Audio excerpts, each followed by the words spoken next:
Muito bom, boa tarde a todos, agradeço a presença de vocês nessa nova rodada do nosso TCC 2021, né? Agora a gente vai ter nessa sala e mais outras duas simultaneamente a apresentação do TCC dos residentes de último ano do nosso programa de residência em pediatria básica. Então, agradeço bastante. Gostaria de pedir a todos que não estivessem falando que fechassem suas câmeras e seus microfones, que dúvidas utilizassem no chat, e quando, ao final da apresentação, para fazer perguntas, também ou levanta a mãozinha ou escreve no chat, para a gente organizar os pedidos. Foi combinado que a apresentação duraria 7 minutos e teríamos 3 minutos para perguntas, mas a gente pode ser um pouquinho mais flexível nisso, já que somos apenas em 4 nessa sala, então podemos fazer com tranquilidade, tá? A primeira residente que vai apresentar é Carolina, as orientadoras são a doutora Mariana e a doutora Maria Ângela Antônio. Então é isso, Carolina está com você. Obrigada, boa tarde a todos.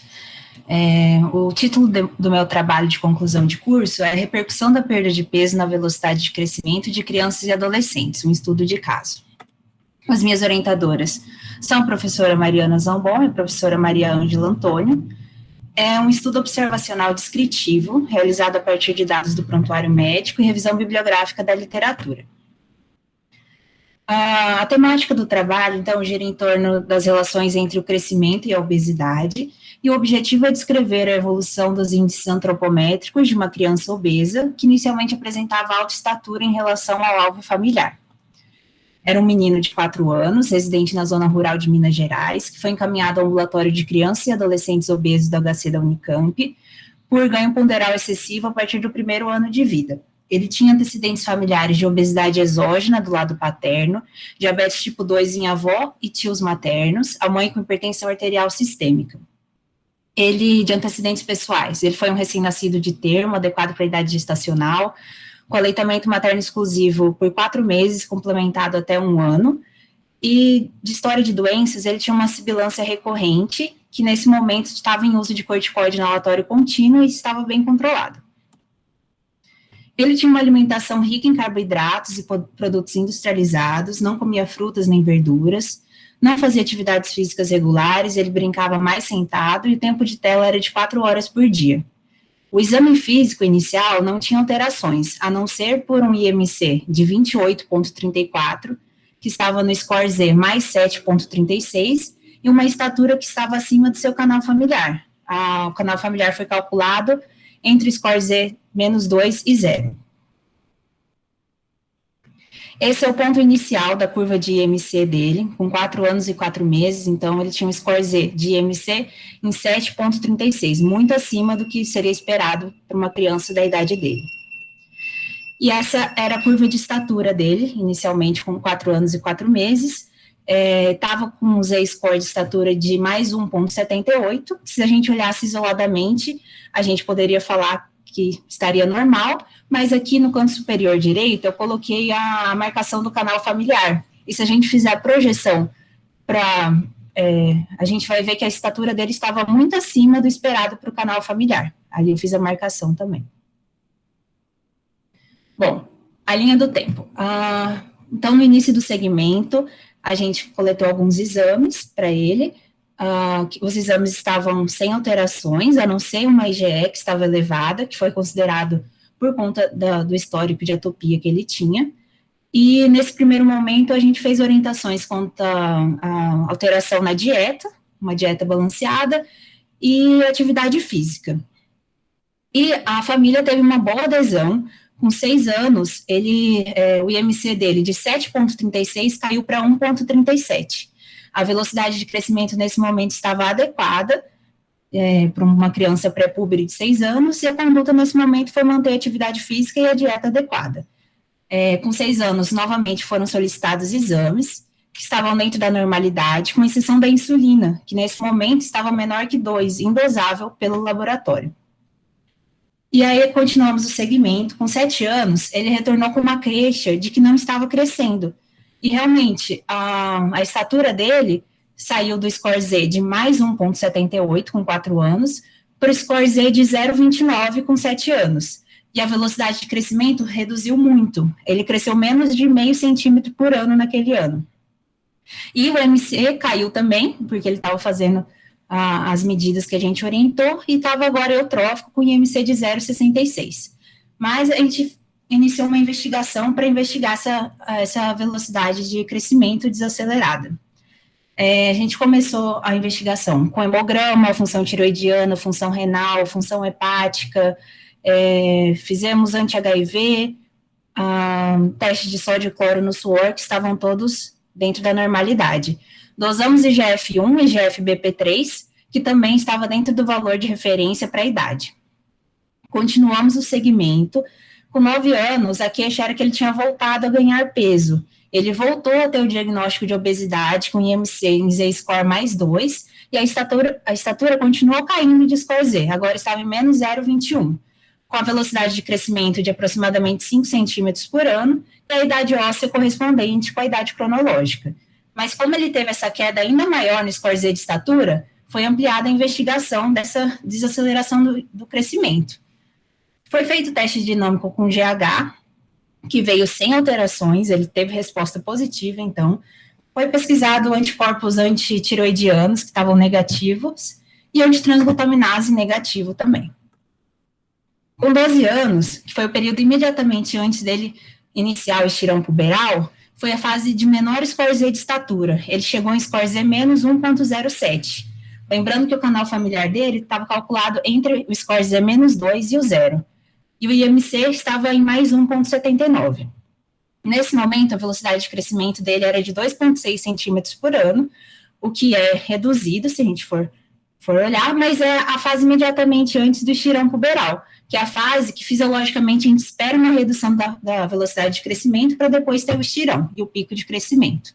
E foi o que aconteceu. Com 13 anos, ele teve o início da puberdade, a velocidade de crescimento atingiu no pico 11 centímetros por ano, ele voltou a ter atividade física regular nesse momento e alimentação adequada. O IMC estava em mais 1,42 e a estatura em menos 0,74. Então, até aumentou um pouquinho o score Z de estatura. E os exames laboratoriais estavam normais novamente, e a insulina, que foi dosada nesse momento, já estava dosável e dentro do valor de referência do laboratório. Continuamos o segmento até que com 17 anos, ele estava eutrófico com a estatura no limite superior do canal familiar. Ele recebeu alta do ambulatório de obesidade. E essa é a curva de crescimento do IMC dele, desde o início do segmento, até o ponto que ele teve alta, né, estava eutrófico.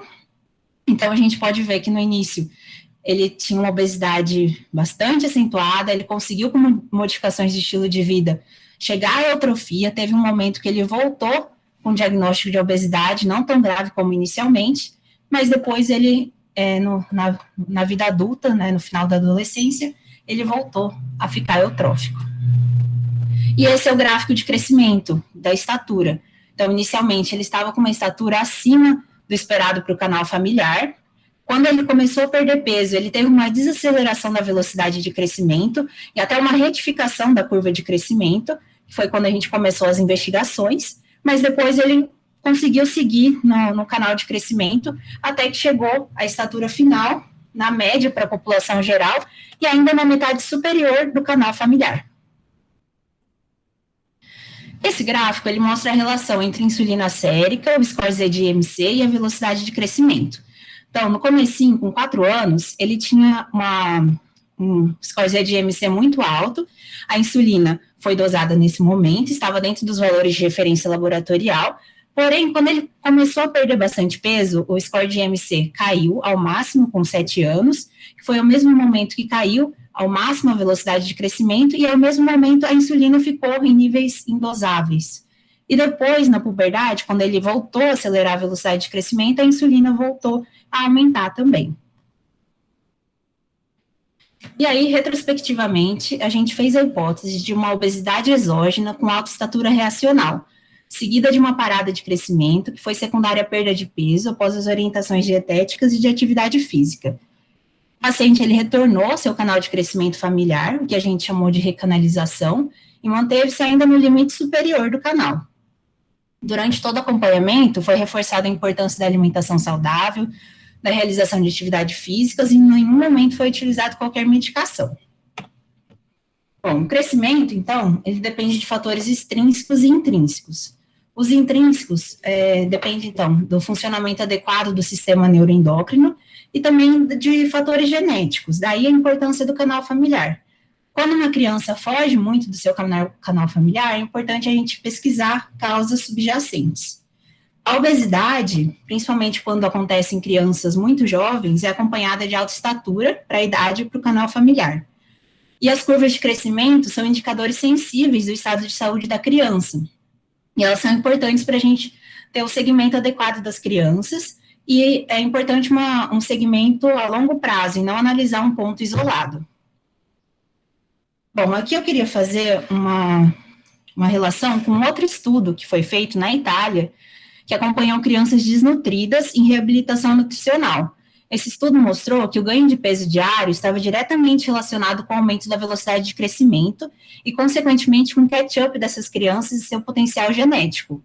E, de modo semelhante, no caso descrito, uma criança que tinha obesidade grave em idade precoce sofreu uma recanalização ao perder peso e se tornar eutrófica. É como se após a sua reabilitação nutricional, seu potencial genético também pudesse ser atingido. Conclusão, que uma criança com obesidade em idade precoce tem um crescimento acelerado, mas quando tratada com sucesso, pode reduzir a sua velocidade de crescimento até atingir o seu alvo genético de estatura, ocorrendo uma recanalização ou um catch-down do crescimento. Essas são as bibliografias, e obrigada. Muito bom, muito interessante a avaliação da linha do tempo, né, todo esse processo, que é uma coisa que às vezes escapa um pouco do pediatra geral, né, e o mais importante é que esse caso foi bem sucedido no controle da obesidade, né, então isso é uma coisa louvável. Muito bem, alguém quer fazer alguma pergunta, alguma observação? Eu gostaria, Adriana. Pois não. Bom, primeiro parabenizar, né, a Carolina pelo trabalho. Não é muito a minha área, né? Mas eu queria perguntar para você, Carolina, assim, como é que é o processo, esse processo de reeducação, né? Porque ela é uma criança com peso bastante acima e vocês conseguiram sucesso, né? E a gente sabe que não é fácil esse processo. Como é que vocês fazem essa reeducação alimentar, essa parte de exercícios? Como é que foi sucesso? Como é que vocês conseguiram um sucesso tão grande nesse caso? Fiquei curioso em ver isso aí. Então, acho que o mais importante no caso foi que a família estava bem engajada. Então, assim, não foi uma mudança só para a criança. O pai também era obeso, né? A mãe também tinha problema de saúde, então foi uma mudança ali total. E para crianças menores, a recomendação de atividade física não é aquela atividade física programada, como a gente faz para as mais velhas. Seriam atividades mais lúdicas, brincadeiras, assim, às vezes com os irmãos, né? Mas fazer sempre, aconselhar atividades que ele não fique tanto sentado, né, em frente das telas. Seria brincadeiras mais lúdicas mesmo. E a orientação alimentar seria, principalmente, ele já tinha bastante alteração na dieta, né? Ele comia muitas guloseimas, tomava refrigerante, e aí, com as orientações de mudança para comer mais verduras, legumes, ele conseguiu alcançar. E, assim, mais importante mesmo foi a interação da família e o engajamento da família. Ok. Mais alguma pergunta? Eu gostaria, na verdade são duas coisas que eu desconheço, mas antes disso, de qualquer forma, parabéns pela Carolina, acho que a apresentação foi bem clara, né, acompanhar um neném aí de 4 anos até um adulto de 17 para 18, né, É um prontuário imenso, então, para fazer essa curva, eles demoraram muitas páginas de prontuário para chegar nessa linha aí que você fez, né? Então, tá ótimo mesmo. É dúvida que a gente conhece. O que é IGF e o antitransglutaminase? Ah, sim. O IGF é o marcador o principal marcador do crescimento, né? Por meio dele que o GH atua para produzir o crescimento nos ossos longos, né? E é o exame que a gente pede primeiro para fazer a triagem de distúrbios do crescimento relacionado à deficiência de GH. E o antitransglutaminase foi um exame que a gente fez para descartar a doença celíaca, né? Que poderia ser uma das causas aí desse déficit de crescimento. Entendi. E aí, nesse mesmo raciocínio, e aí é desconhecimento mesmo, ele perdeu o peso, ele não desnutriu, ele perdeu o peso, né? Ele era muito gordinho e acabou voltando para um peso normal, né? Teve uma perda grande, e depois o crescimento começa a se influenciar. Existe alguma relação, por exemplo, de falar que a gente desnutriu a ponto de alterar o crescimento dessa criança? A gente foi muito, digamos que, restringiu tanto a alimentação dele e aumentou a atividade, a ponto de diminuir o peso, mas aí o padrão genético de crescimento dele ficou alterado e aí ele parou de crescer, né? A impressão que se tem é isso, né? Ele perdeu o peso, o crescimento desacelerou, depois ele entrou no canal genético da família aí do crescimento, mas junto com digamos, com um peso que voltou a ficar normal também. Sim, eu acho que essa foi uma preocupação desde o início, de ter alguma doença associada, ou até mesmo desnutrição. Foi por isso que a gente acompanhou o tempo todo com hemograma, exames de colesterol, né, exames gerais, para ter certeza que não tinha nenhuma outra doença associada. E aí, no fim, a gente viu que era mesmo só a recanalização, porque foram feitos vários exames, e tinha nenhuma alteração. E aí, no final, a gente conseguiu ver, retrospectivamente, né, que ele chegou no seu alvo, chegou numa altura ótima, assim, normal para a população, e até na parte superior do canal familiar, né, o que seria esperado. Ótimo, parabéns, então. Muito bem. Obrigada. Doutora Mariana, quer fazer algum comentário, que foi orientadora? Eu quero, já que eu estou aqui, eu estou com a doutora Ângela aqui do meu lado também, tá, Carol? Nós estamos aqui, tá? Então, na verdade, eu primeiro, assim, eu queria parabenizar a Carol, porque a gente já conversou isso com ela. Na verdade, logo no primeiro ano de residente dela, ela atendeu esse paciente, então ela está com 3, ele já estava com 14, 15, então uma parte do atendimento já tinha sido feita, mas ela abraçou a ideia e ela foi atrás e fez o trabalho praticamente sozinha. A gente conversava e ela ia atrás, ela foi andando muito perto e conseguindo resolver aí com uma autoconfiança muito boa em relação ao trabalho. A elaboração das curvas, como o Jamil falou, é o ponto alto do trabalho, tá? E dá para a gente ter uma noção muito boa de como foi esse paciente. Em relação à obesidade, o que eu queria dizer para vocês é o seguinte, na verdade, a gente conseguir que algum paciente perca peso é uma coisa do outro mundo, é o nosso sonho, nós trabalhamos para isso com todos os pacientes, e é menos de 1% dos nossos pacientes que perde peso, e a hora que eles perdem peso, a gente fica preocupado. Tá? Então, daí a gente vai falar, será que eles perderam peso porque eles estão fazendo as orientações que a gente está dando, ou será que eles estão doentes e esse é o motivo da perda de peso? E esse paciente, quando ele começa a diminuir a velocidade de crescimento, a gente pega ele mais de perto, tá? Porque a nossa preocupação é enorme. Como que um paciente pode parar a velocidade de crescimento durante 2 anos, 2, 3 anos, cair dessa maneira? Até onde a gente entendia, diminuir a velocidade de crescimento era igual estar doente. Então, daí nós procuramos intensivamente o hipotireoidismo, a deficiência do GH e as outras doenças que cursam aí com a diminuição da velocidade de crescimento. Mas, quando a gente vê no final, a gente entende um pouquinho melhor o que é essa recanalização, o que é o cat down, que teoricamente os obesos podem fazer, mas que ainda não estão claros na literatura. Não se sabe ainda se esse aumento inicial de velocidade de crescimento vai deixá-lo numa estatura final.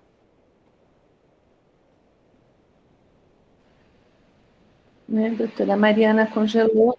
Nada maior ou menor. Então, isso é a literatura. Acabei também. Quer falar alguma coisa, Angela? Não quero. Acho que não, que nós já vamos algum tempo de vocês. Tá bom, gente. Muito obrigada, Carolina, doutora Mariana e doutora Maria Ângela. Obrigada. Parabéns pela apresentação. Vamos para o próximo residente, Felipe, orientado pelo doutor Jamil. Felipe, é com você, Felipe. Isso. Olá, boa tarde, gente. Bom, meu trabalho foi feito sob orientação do Dr. Jamil, e o título dele é Avaliação da incidência de sepse neonatal tardia e uso de antimicrobianos em recém-nascidos de muito baixo peso. Foi uma análise de coorte realizada entre 2006 e 2019. Então, para contextualizar, é importante a gente entender sobre a mortalidade infantil. Ela se divide principalmente em 2 períodos, a mortalidade neonatal e a mortalidade pós-natal, sendo que a mortalidade neonatal corresponde à maior parte das mortes nesse período. Existem diversas causas, entre elas a prematuridade, a asfixia e as infecções, que é o principal tema que a gente vai abordar nessa discussão hoje. Então, para começar a introduzir o tema, é importante a gente entender a divisão de sepse. A sepse neonatal ela pode ser entendida como a sepse neonatal precoce e a sepse neonatal tardia. Elas possuem características individuais. A sepse neonatal precoce, ela é associada à transmissão vertical. Geralmente, os sintomas acontecem nas primeiras 48 horas ou 72 horas de vida, e os agentes associados são principalmente os gram-positivos, como o streptococcus do grupo B e as enterobactérias. Já a sepse neonatal tardia, ela está associada ao cuidado hospitalar. Os sintomas aparecem, então, após as 48 ou 72 horas de vida e possuem uma gama variada de agentes causadores dessa condição.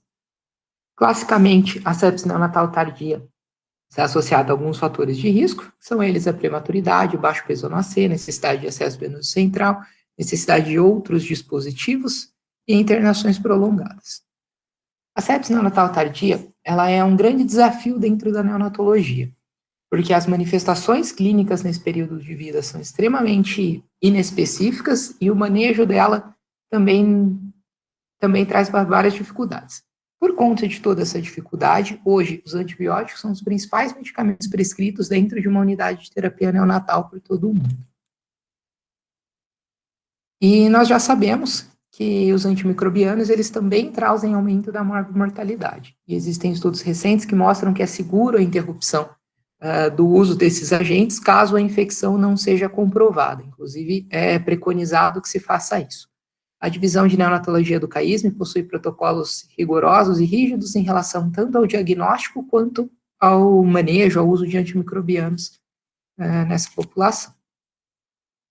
Então, com o trabalho, nós tivemos como objetivo geral determinar a incidência de sepse neonatal tardia dentro da unidade, os agentes microbiológicos envolvidos, a associação com o óbito neonatal e as características relacionadas ao uso controlado de antimicrobianos na UTI neonatal do CAISM. Os objetivos específicos foi, então, estudar, dentro dessa população de recém-nascidos de muito baixo peso ao nascer, avaliar a tendência da incidência de sepse neonatal tardia confirmada por cultura, a tendência da incidência de sepse neonatal tardia clínica, a incidência dos casos afastados de sepse neonatal tardia, descrever as características maternas associadas ao nascimento de muito baixo peso, comparar as variáveis neonatais e maternas entre os grupos de sepse neonatal tardia, sepse neonatal comprovada por cultura e os casos sem sepse, avaliar a incidência do óbito neonatal hospitalar associado à sepse tardia e descrever os agentes microbiológicos encontrados. Foi, então, um estudo de coorte com análise retrospectivas de dados. A amostra foi uma amostra de conveniência, nós utilizamos o banco de dados interno da divisão de neonatologia do CAISM. Foram incluídos todos os recém-nascidos de muito baixo peso ao nascer internados na UTI neonatal e foram excluídos pacientes que morreram com menos de 72 horas de vida. E a sepse neonatal tardia, então, são pacientes que apresentaram clínica, né, então sintomatologia após 48 horas de vida, associadas a hemocultura ou líquor positivo, que seriam os casos de sepse comprovada, ou alteração em leucograma ou PCR, que seriam os casos de sepse neonatal tardia clínica. O trabalho foi submetido ao Comitê de Ética, esse é o número de aprovação.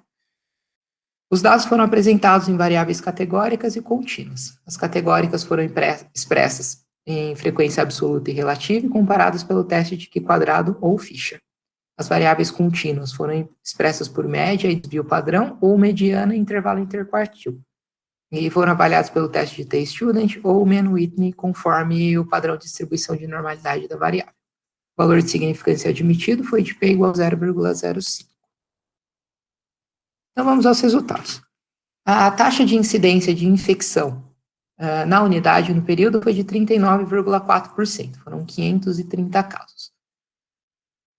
Isso somando sepse neonatal tardia e sepse neonatal precoce. Dentro desse número, 82,4% foram relacionados à sepse tardia. Dos casos de sepse tardia, 54% foram confirmados por hemocultura positiva ou amostra de líquor positiva. No período, 62,3% dos recém-nascidos não receberam qualquer tipo de antibiótico durante a internação e 4,6% tiveram tratamento suspenso após descartar esse diagnóstico. O gráfico 1 mostra a tendência da incidência de infecção dentro da unidade. Então, sepse neonatal precoce e tardia no período de 2006 a 2019. O gráfico 2, ele mostra a tendência da incidência de proporção de sepse tardia em relação à sepse precoce nos recém-nascidos de muito baixo peso. E o 4 mostra a tendência da incidência de sepse tardia comprovada por cultura entre os recém-nascidos de muito baixo peso. Durante o período, nós tivemos 11 casos de meningite, 7 deles comprovados por cultura de líquor, 3 casos foram causados por bactérias gram-positivas, 3 por bactérias gram-negativas e 1 por fungo. Interessante notar que nos casos em 3 casos que tiveram cultura negativa, a hemocultura estava positiva. Então, a gente tinha hemocultura positiva, além da alteração citobiológica do líquor. Os principais agentes associados às meningites estão descritos na tabela 1 aqui do lado. O principal deles foi o Staphylococcus epidermidis, com 2 casos, e os outros agentes foram responsáveis por um caso. Em relação à hemocultura, o principal agente encontrado nos casos de sepse comprovado por cultura foi o grupo dos Staphylococcus coagulase negativo, que corresponderam a 54% dos casos. Dentro desse grupo, o Staphylococcus epidermidis se destaca. Ele foi responsável por 39,2% de todos os casos de sepse tardia comprovada por cultura.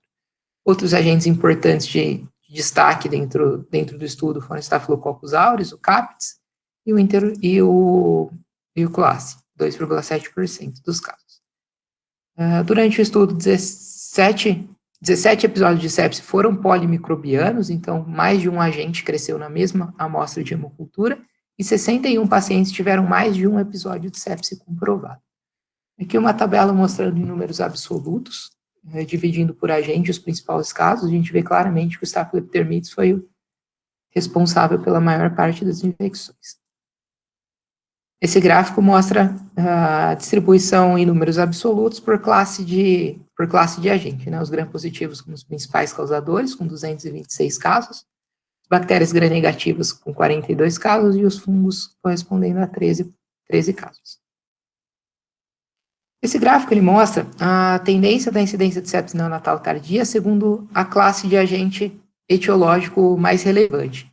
Então, ele mostra em relação aos Staphylococcus coagulase negativo, aos fungos, os Staphylococcus aureus e as bactérias gram-negativas. Foi vista uma tendência de diminuição de sepse neonatal tardia causada pelos Staphylococcus coagulase negativo, associada à queda do número total de infecções dentro da unidade. A partir de 2011, nós tivemos uma queda importante dos casos de infecção de Staphylococcus aureus, sendo que há alguns anos não houve nenhuma infecção por esse agente, tendo alguns picos isolados em 2011 e 2013. As infecções causadas por bactérias gram-negativas e fungos foram baixas e relativamente estáveis durante o período do estudo. Essa tabela mostra a distribuição das variáveis maternas e neonatais conforme a presença ou ausência de sepse tardia, comprovada ou não, né? Em relação às características maternas, não houve significância estatística em relação aos pontos estudados.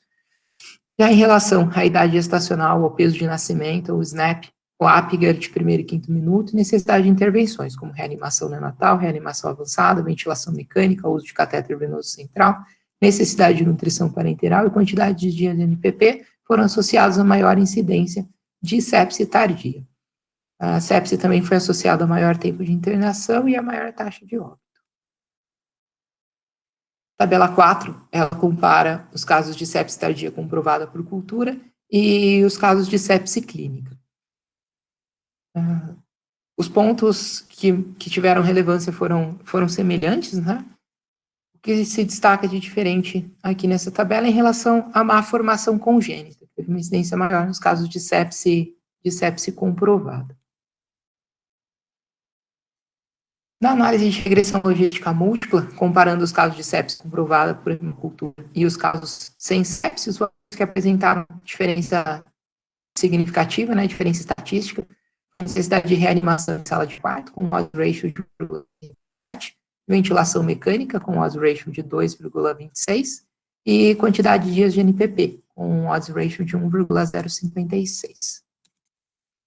E, por fim, como conclusão, nós temos que a tendência da incidência de sepse neonatal tardia confirmada por cultura está em tendência de diminuição durante o período do estudo, né? A tendência de incidência de sepse neonatal tardia clínica também.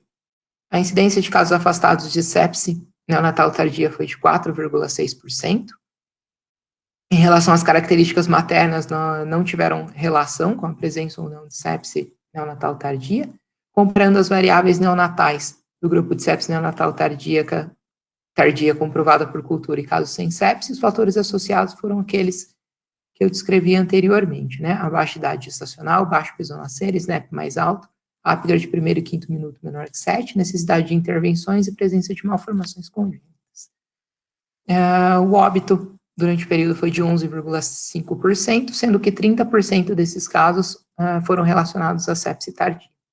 Os agentes microbiológicos responsáveis pela sepse neonatal tardia nos recém-nascidos de muito baixo peso, os principais foram o grupo dos estafilococos coagulase negativo, e tivemos baixas taxas de infecções por bactérias gram-negativas e fungos. E é isso. Muito bem. Seu trabalho mostra a importância de um excelente banco de dados, né, como vocês têm no CAISM, e propicia a análise de uma série de variáveis, né? Então, assim, eu acho que deve ter sido bem interessante para você aprender a lidar com esse banco de dados e tirar todas essas informações, vai ser muito útil para a sua vida futura. Muito bem. Alguém quer fazer alguma pergunta? Eu gostaria Pois não. de parabenizar primeiro o Felipe, né? Isso aí é uma tese, na verdade. Sim. Não, mas isso é uma tese. Realmente é um trabalho muito grande. O Felipe se destacou muito, né, nesse trabalho, que parece fácil mexer em banco de dados, mas não é tão simples assim, né? E realmente parabenizar você e o Jamil nessa linha aí, né? Eu fico impressionado de ver os números, né? Realmente o número de infecção que nós temos no CAISM é impressionantemente baixo, né? E ainda com uma tendência à queda, mostrando que antibiótico não cura, né? Porque as pessoas adoram dar antibiótico, não cura e ainda acaba matando, né? Aumentando a mortalidade, né? Então, acho que assim, a gente tem perseguido essa linha de trabalho e eu acho que é uma linha que mostra, né, a qualidade. Eu queria perguntar para você, Felipe, da sua vivência lá na NEL com a gente, ao que você acha que se deve, basicamente, essa tendência de queda nos índices de infecção? Tá. Bom, da minha vivência, tanto no R1 quanto no R2, eu acho que a busca pela qualidade do cuidado. O tempo inteiro, todos os profissionais estão preocupados em estar cuidando do ambiente, seguir os processos e passos corretos para, por exemplo, passagem de catéter, para manipulação do recém-nascido, sempre lavando a mão, sempre tendo bastante cuidado com os processos de trabalho mesmo, né? Já que a gente viu que os casos de sepse tardia estão relacionados ao cuidado, então, ter processos bem definidos para um cuidado adequado, eu acho que leva, consequentemente, à redução das taxas de infecção. Parabéns, Felipe. Muito bonito o seu trabalho. Sim. Obrigado. Doutor Jamil, que é orientador, quer falar alguma coisa? Assim, primeiro, agradecer e parabenizar o Felipe, que realmente trabalhar com banco é tão simples e ele tira de letra, ainda mais que ele tem agilidade com planilhas, muito mais do que eu, né? Então, ele mandava resultados bem tabelas não, planilhas bem limpas, bem arrumadas, porque as caselas do Excel ano a ano não estão exatamente na mesma letra, né? Elas precisam ser organizadas de forma que fique um banco único. E aí tinha aí mais de 1.200, 1.300 crianças, né? Eu acho que esse aí é importante. E acho que, como você falou, Adriana, acho que o mais importante que ele leva disso é como é que se trabalha com banco de dados, como é que analisa o que ele viu na vida de residente e um reflexo de tantos anos, né? O que ele viu atualmente é reflexo daí de quase 14 anos calendário que ele viu para trás, né? Seguindo o que ele realmente viu no presente. Então, não era algo que aconteceu naquele ano, é algo de passado, né? E ele fez de forma muito exemplar, realmente. E eu acho que leva para a vida dele, e agora, provável não, já residente da UTI pediátrica, vai levar para lá essa questão de organização de serviço, de planilhar tudo, de ter tudo bem estabelecido, e o que ele viu claramente na resposta que ele já deu. É tudo relacionado ao cuidado, seja um bebê de 600 gramas, seja uma criança de 5 anos, ou um pré-adulto de 17, né? Os cuidados são os mesmos, né? Quem transmite infecção, eles não vêm com eles, a gente que transmite. Então, se a pessoa já tem essa consciência e está levando isso para o resto da vida dele, o nosso papel enquanto educador foi cumprido, né?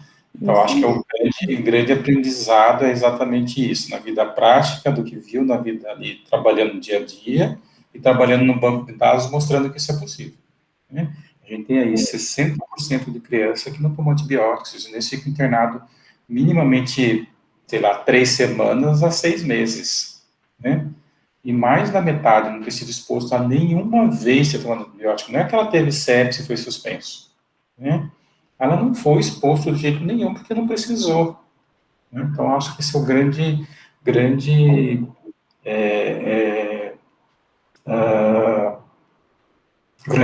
conhecimento, né, e grande ensinamento, na verdade, que a gente mostra para os residentes aí que é possível você trazer uma unidade de alto risco, seja UTI neonatal ou UTI pediátrica, infecção não faz parte do cardápio, digamos assim, né? A infecção ela pode ser zerada ou aproximada em taxas bem pequenas e é tolerável o estado de coagulação negativo, né? O que não é tolerável é o gram negativo, ou seja, entre bactéria e fungo no sangue não é um ambiente natural dele crescer, então não pode, né? Vocês viram que as taxas são bem baixinhas. Então, só voltando a agradecer a colaboração do Felipe, que foi bem marcante, importante, sempre decidido no que pretendia fazer. Eu acho que vai levar aí para a vida dele um grande ensinamento em termos de conhecimento de infecção e principalmente de controle de infecção, de não acontecer. Então, parabéns, Felipe. Muito obrigado. Isso tudo resume, quem é organizado, acorda cedo e sabe fazer uma tabela, vai ficar bem na vida, né? Então, vamos em frente. A próxima residente é Beatriz, hoje o Dr. Jamil orientador também. Vamos lá, Beatriz? Boa tarde, meu nome é Beatriz, sou residente da pediatria e vou apresentar meu trabalho de conclusão do curso, cujo título é Tendência Temporal e Fatores de Risco para a Hidrocefalia Pós-Hemorrágica em Recém-Nascidos Pré-Termo de Muito Baixo Peso, que foi orientado pelo professor Dr. Jamil, da Divisão de Neonatologia.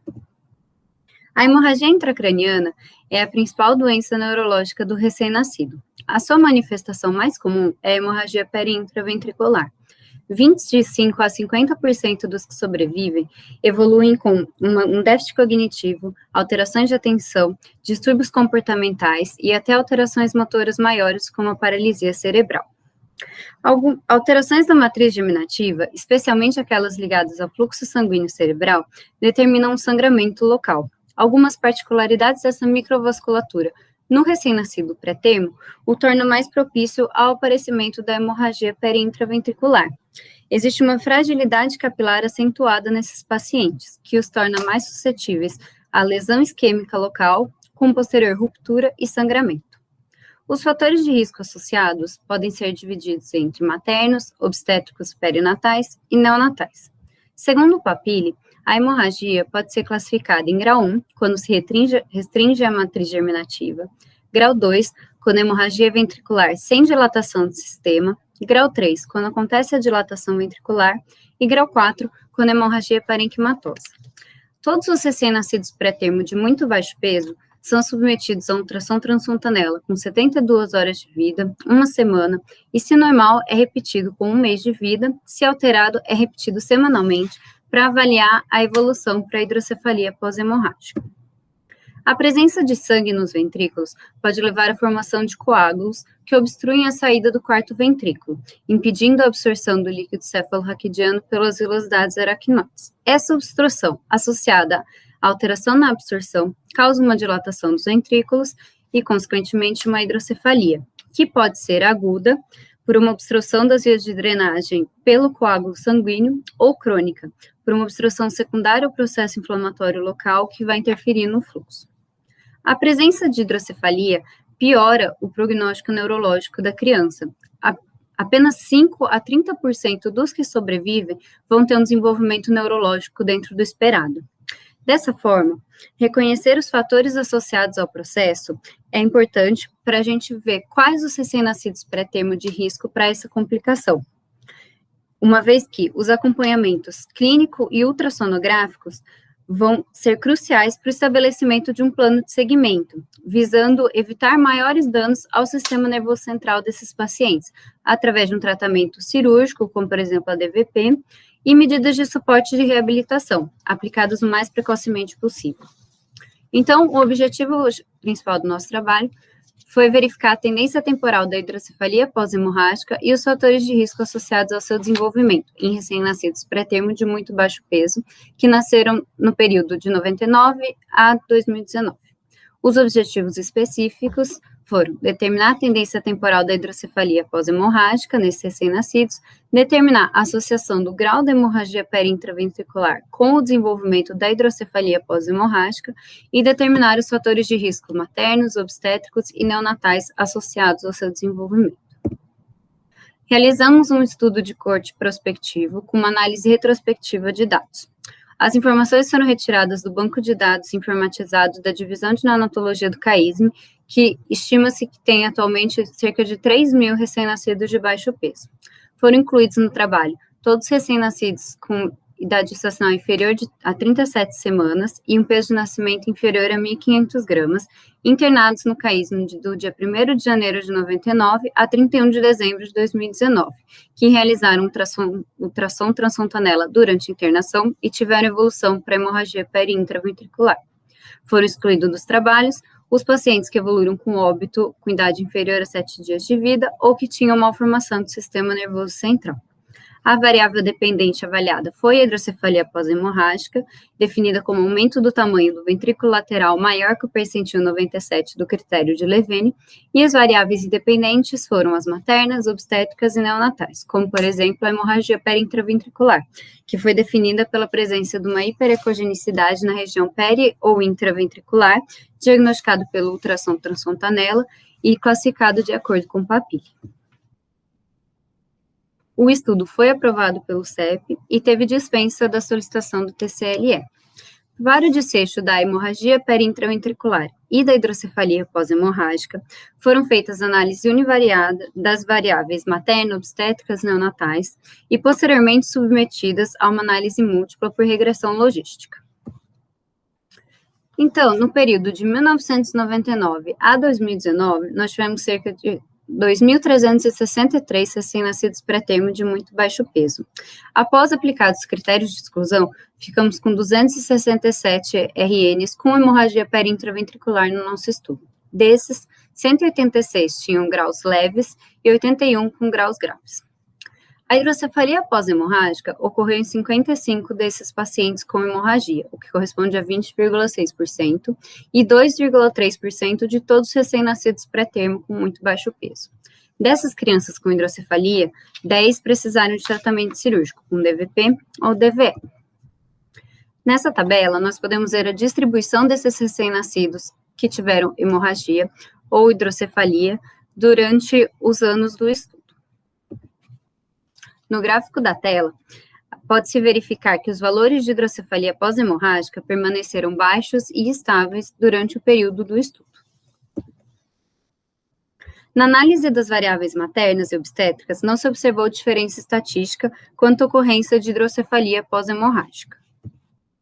Já na análise das variáveis neonatais para o desfecho, verificou-se que as taxas de valor de Apgar menor que 7 no primeiro minuto, sepse neonatal ocorrendo até o diagnóstico da hidrocefalia e hemorragia periintraventricular grave foram estatisticamente mais frequentes no grupo que teve evolução para a hidrocefalia. Após a análise de regressão logística múltipla, esses fatores permaneceram associados ao desfecho, a hidrocefalia pós-hemorrágica. O Apgar de primeiro minuto menor que 7 pode se justificar pela variação no fluxo vascular na matriz germinativa durante os processos, as manobras de reanimação neonatal e estabilização em CTI, que aumentam a probabilidade de um grau grave na hemorragia periintraventricular.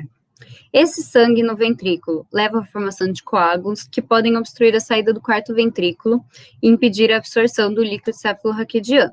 Essa obstrução, com a falta de absorção, vai causar uma dilatação ventricular. Essa dilatação só ocorre nos graus 3 e 4.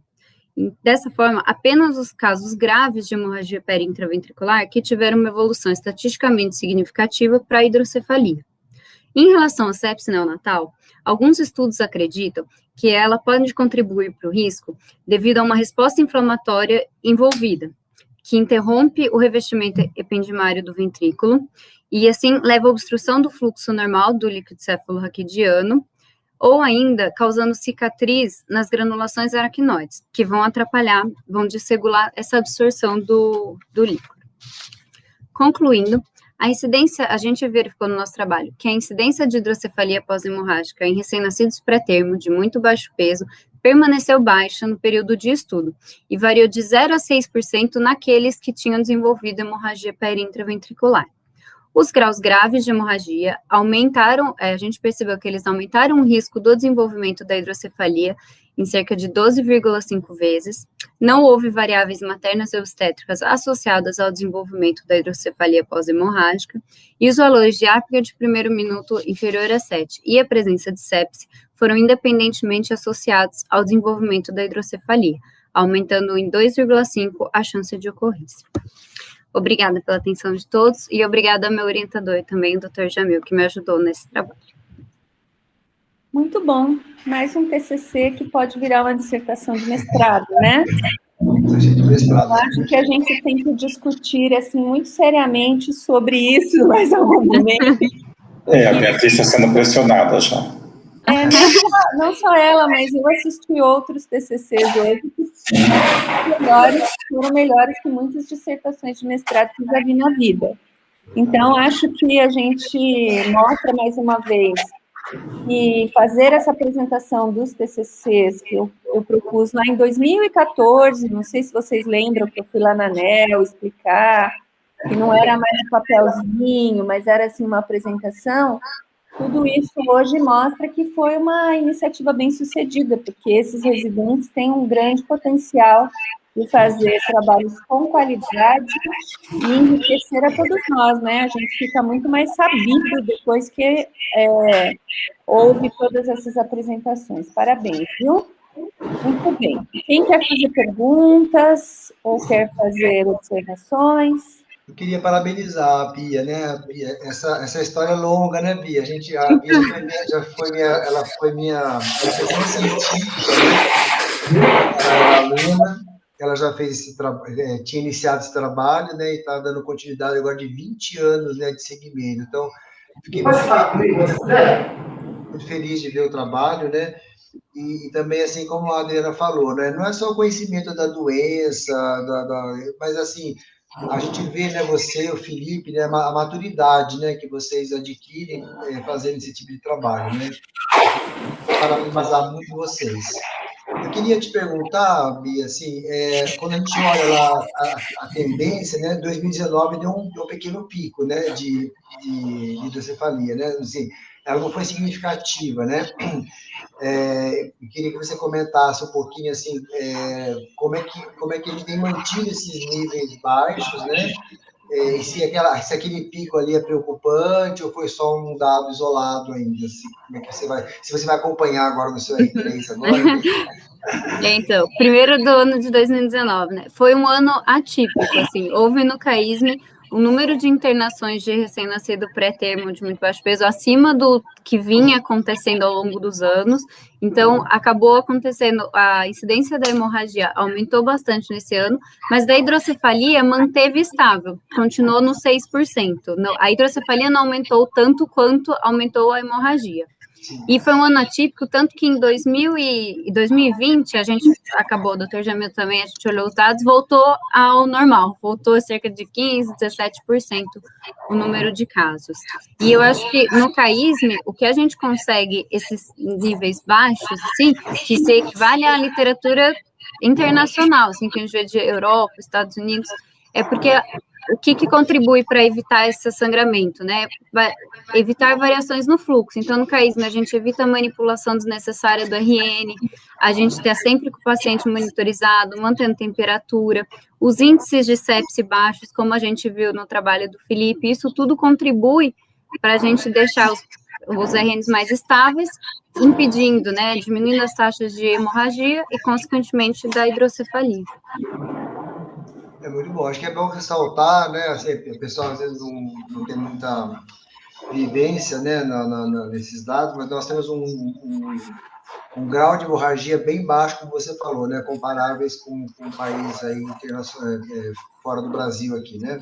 Nós temos alguns centros aqui no Brasil onde a hemorragia é muito elevada, né? Então, os nossos dados realmente eles batem muito com os dados internacionais e têm se mantido ao longo dos anos, já desde do outro século que eu tenho trabalhado com isso aí, né? Então, acho que é exatamente o que você falou, né? De novo, é a questão do cuidado, né?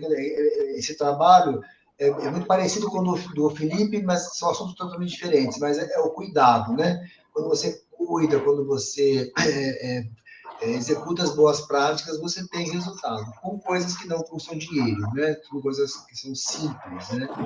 Então, parabéns, Bia, pelo seu trabalho, muito bonita sua apresentação, muito segura, né, de falar, tem um orgulho muito grande para a gente que você está apresentando esse trabalho. Obrigado. Obrigada, professor. Doutor Jamil, que o orientador quer falar alguma coisa? Sim, então, realmente a Beatriz, ela foi também bastante decidida, né, no que se pretendia fazer. Lembrar que o banco de dados original, que a gente está tudo, assim, digamos que pré-arrumado, é a partir de 2006, né, então ela foi atrás, né, de um outro banco de dados, que a gente tem todas as fichas natais digitadas do CAISM desde 87. Então, já tem quase mais de 35 anos, pelo menos o diagnóstico a gente tem, aí a gente depois vai atrás dos H6 e pegar prontuário. Então, ela pegou prontuário desde 99, né, complementando um banco pré-estipulado aí, que está desde 2006. E parece uma coisa bem específica de neonatologia, mas acho que os dois, né, tanto o Felipe quanto a Beatriz, eles estão levando para a vida deles coisas para o pediatra geral, ou seja, hemorragia é algo que vai refletir lá na frente, né, e a hidrocefalia mais ainda, com retardo no neurodesenvolvimento, com uma pessoa que vai precisar de cuidados especiais, e que você vai ter contato depois lá na pediatria, mais para frente, nesse lactente, esse adolescente e esse adulto que vai ter necessidades especiais. Então, se esse número for baixo, com o cuidado que a gente apresenta aí nos primeiros dias de vida, principalmente nesses muito imaturos, vai ter toda a repercussão para o resto da vida dele. Então, eu acho que estão levando a grande mensagem da neonatologia: cuide bem, e que não necessariamente é cuidar com muito dinheiro, né? É cuidar com qualidade, dentro de um ambiente humanizado, aí, dentro de um ambiente com cuidados voltados para o neurodesenvolvimento. Quer dizer, a criança é cuidada de uma forma global e não por pedaços de sistemas, né? Então, acho que todos os residentes que passam por aqui, eles levam isso para a vida deles, para o futuro, independente do que vão fazer aí depois do terceiro ano, né? E acho que basicamente isso. A Beatriz foi convidada a prosseguir com esse trabalho, né? Tem algumas coisas que ficaram incompletas que a gente nem apresentou, né? E aí a pretensão, na verdade, ela é mais ousada, que pelo título aí que vocês viram, a gente colocou no trabalho, que foi aprovado pelo Comitê de Ética desde 91. Então, a gente vai ter toda a análise aí de 30 anos, né, de avaliação de hemorragia e de cefaleia, mostrando exatamente o perfil e cuidados bem estabelecidos na divisão, né, que garante um número menor de crianças com algum problema mais sério. Então, parabéns, Bia, foi muito bom, muito boa sua apresentação, bem determinada e falando com muita propriedade. Obrigada, você.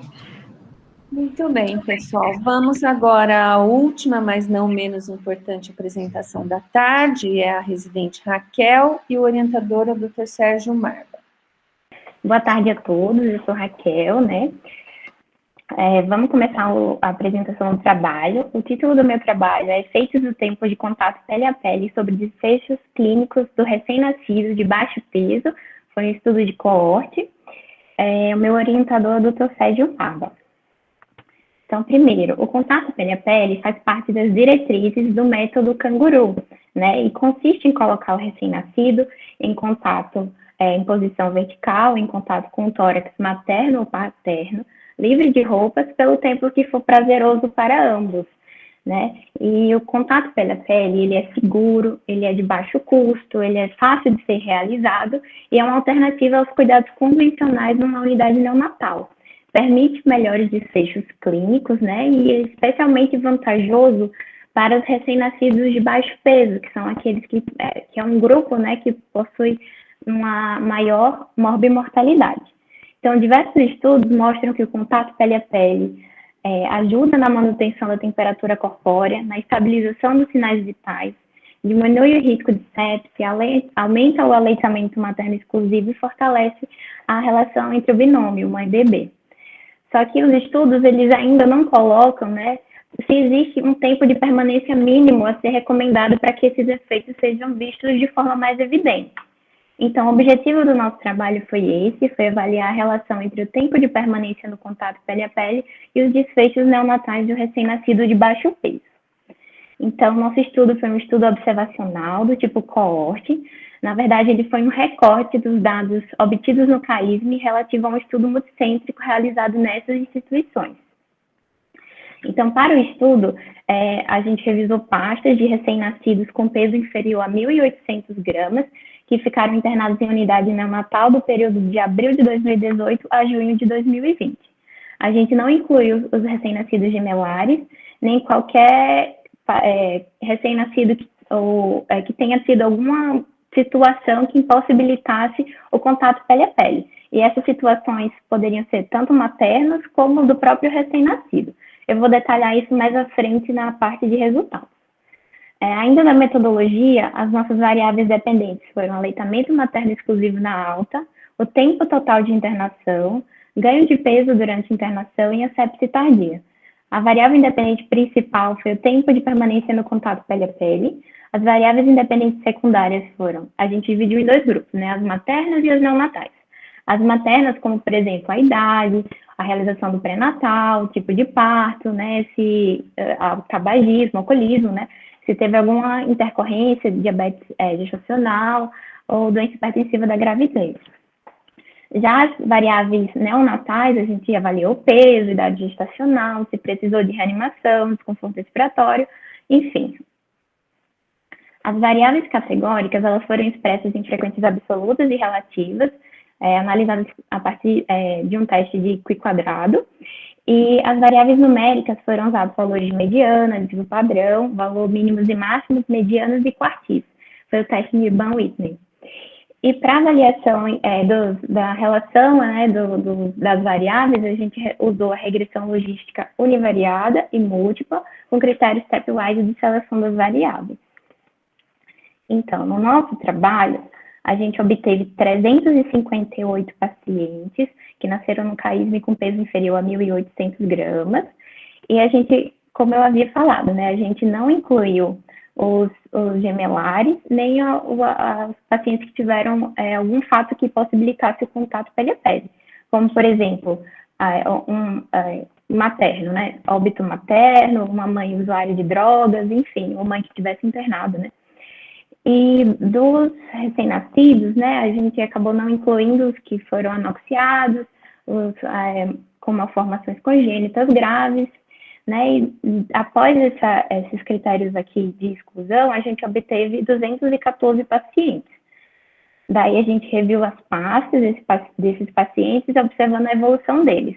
Alguns a gente também teve que excluir nesse segmento, porque, por exemplo, alguns evoluíram com broncodisplasia grave, que prejudicava o contato pele-pele, né, o tempo de contato pele-pele. Alguns, por exemplo, a gente receberam alta, foram para o alojamento e a gente não teve como avaliar o tempo de pele-pele. E um fato que eu quero destacar são os pacientes que foram transferidos. Foi mais da metade dos pacientes que foram excluídos nesse momento foi devido a transferências para outras maternidades. Então, a gente obteve um N final de 70. Aqui são só as tabelas mostrando as variáveis maternas dos recém-nascidos, né, a distribuição descritiva delas, dessas variáveis. E eu posso voltar mais depois para explicar com algum detalhe, se alguém quiser saber algum detalhe específico. Bom, com relação aos nossos resultados. Inicialmente, a gente fez uma regressão logística, né, com as variáveis dependentes e as variáveis independentes. A variável independente, o contato pele a pele, que foi uma variável aferida em minutos, uma variável contínua, né, e as variáveis, aquelas variáveis independentes secundárias, que eu citei mais à frente, aquelas maternas e neonatais, que aqui a gente chamou de confundidores, né. Então, a gente fez essa análise e a gente não observou significância estatística nesse primeiro momento. Daí a gente partiu para uma segunda análise. Ao invés de a gente utilizar o contato pele a pele em minutos, né, uma variável contínua, a gente, na verdade, calculou a mediana do tempo de contato pele a pele, que foi 2.145 minutos, e a partir daí a gente dividiu os recém-nascidos em dois grupos. Aqueles que fizeram valores maiores que essa mediana e aqueles recém-nascidos que fizeram valores menores ou igual a essa mediana. Então, a gente transformou em uma variável categórica. E dessa forma, a gente analisou junto com as variáveis dependentes através de uma nova regressão e a gente obteve que houve significância estatística para o aleitamento materno exclusivo na alta hospitalar. Ou seja, os recém-nascidos que fizeram as maiores medianas do tempo de contato de pele, né? Tempo maior que a mediana, foram aqueles que tiveram mais aleitamento exclusivo na alta hospitalar, com um P menor que 0,0001.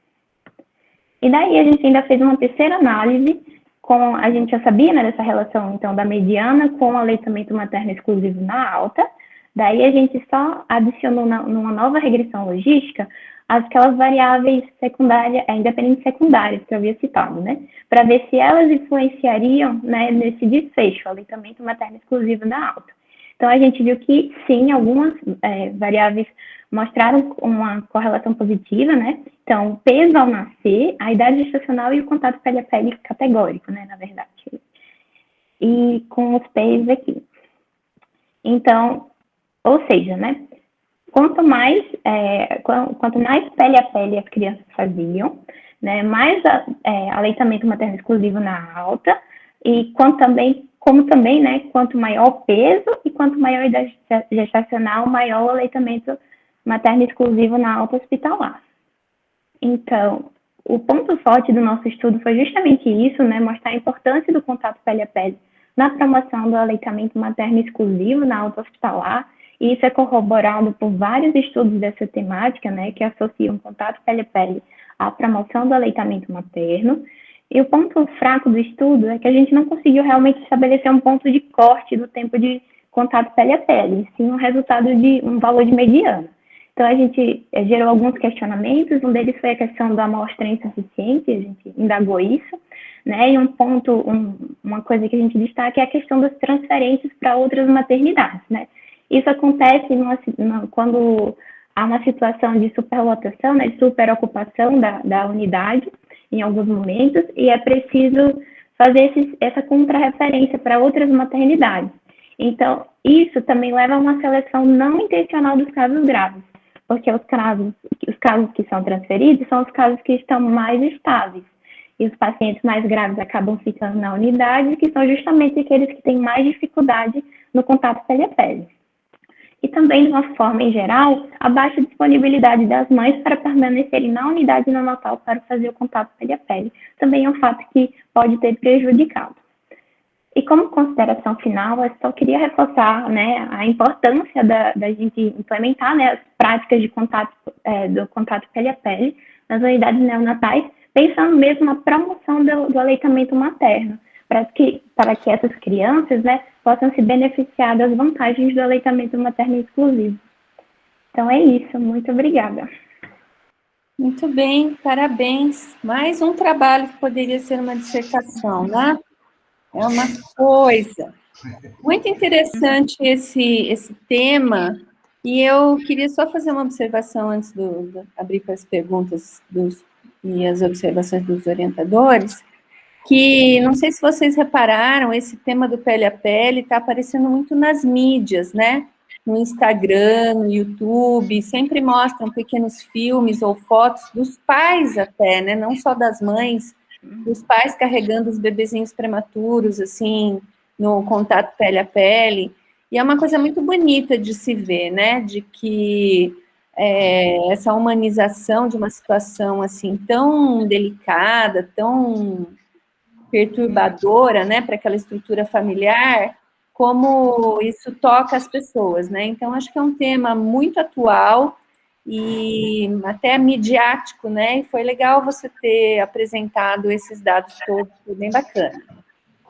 Alguém quer fazer alguma pergunta ou alguma observação? Tem algumas considerações que eu queria fazer para a Raquel, além de parabenizar, porque ela também, várias pessoas aqui não tem, digamos que a vivência com contato pele a pele, médico canguru.